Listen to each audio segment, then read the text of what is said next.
Welcome to my channel where I share with you tools and techniques for making your first feature film.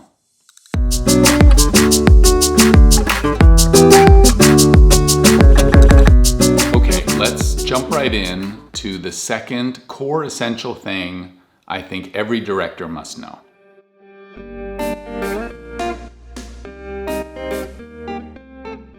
When we talk about the tools that filmmakers use, the camera is one of our main ones. So I think the next central question as a director we've got to ask ourselves is, where do I place my camera? And when I ask this question, I think about what one of my old film school teachers told me. And that was, she talked about how, yes, there are potentially hundreds of options where you can place your camera for each scene or each shot. But at the end of the day, there's only one right place for each filmmaker to put their camera. And what I took that to mean is that as a director, your job, your homework before you get on set is to figure out what is that right place for you to put your camera in order to tell the story that you want to tell with that shot. Now, the good news is that film is a collaborative medium, and that means that directors don't have to be omnipotent, all-knowing beings. You hopefully have talented and passionate people helping you make your film. And the key collaborator for helping you figure out where to place the camera is your cinematographer. So take time to meet one-on-one with your cinematographer and go through each scene in your script, talking about what the scene is about, right? That was the first question as a director you needed to answer, right? What is my scene about? And then deciding with your cinematographer where to place the camera. Now, these meetings will generate your shot list that you and your cinematographer will use when you get on set. Now, as you're creating your shot list, there are a few key things to consider and discuss with your cinematographer, and that's what I want to get into now. So the first thing to consider is the most practical, and that is, what is the essential information you need to communicate in this scene to make sure that the audience understands what the heck is going on, right? So if it's important, for instance, that the audience know that there's a bomb planted under the table, then make sure that you've got a shot of a bomb being planted under the table. And as I mentioned in my first video on directing on this subject, this is often the key moment in the scene.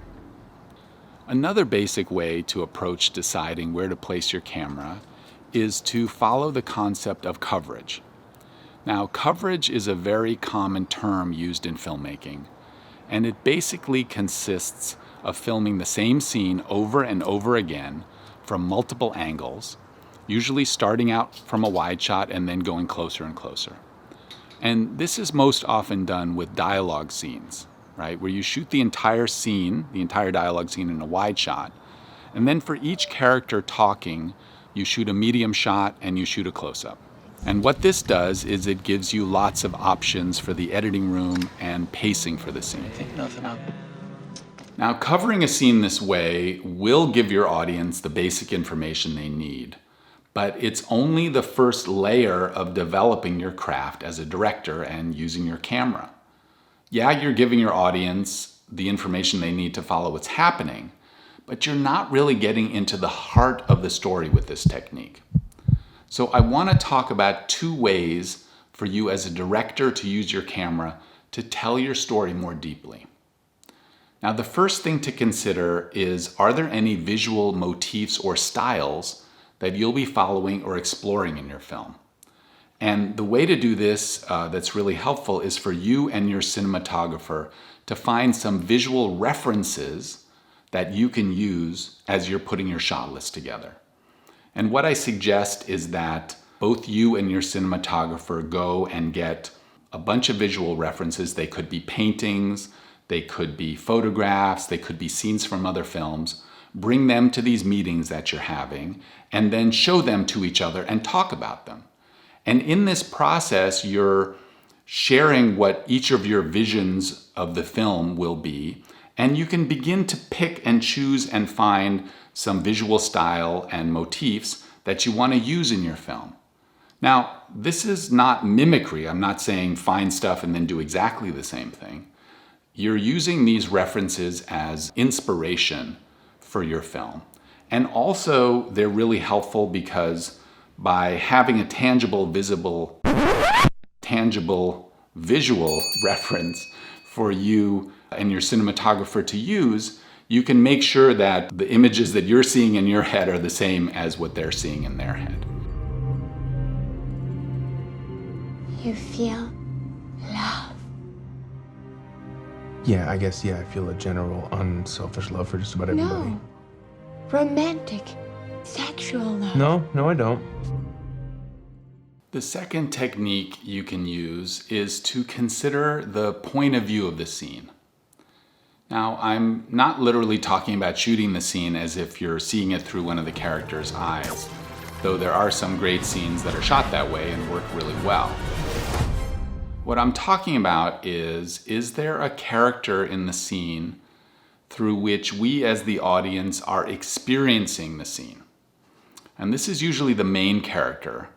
And by understanding how they are thinking and feeling in the scene, their point of view, then this can be really helpful in choosing how to shoot the scene where you place your camera. Now, I recently rewatched the Lord of the Rings movies, which are amazing, and I noticed a great example of this use of point of view. So if you remember, throughout the films, whenever Frodo puts on the Ring of Power, he becomes invisible. And then we as the audience get to see what he's seeing and feeling. Right? No other character in the movie can see him.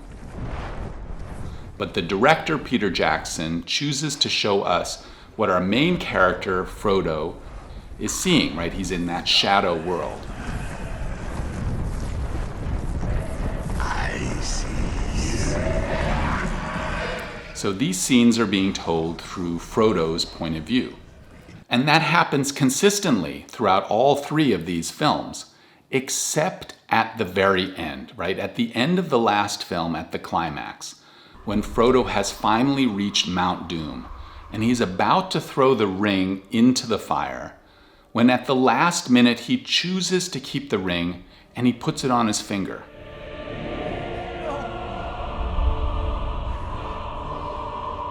And at that moment, when Frodo becomes invisible, rather than following him into the shadow world, the director chooses to keep us with Sam's point of view, right? We don't see and feel what Frodo is experiencing.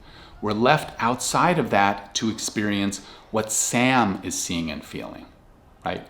It's a really interesting choice that works, and it's a great example of a master director using this concept of point of view for each scene to choose where he places his camera in support of the story he's trying to tell.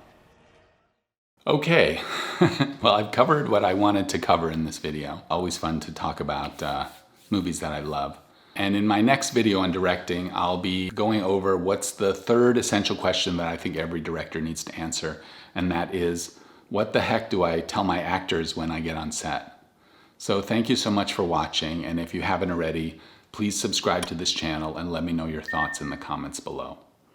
Also, if you are interested in raising money for your first feature film, then please check out and download my free ebook, The Feature Film Fundraising Starter Kit. It's got a lot of really good and helpful information in there.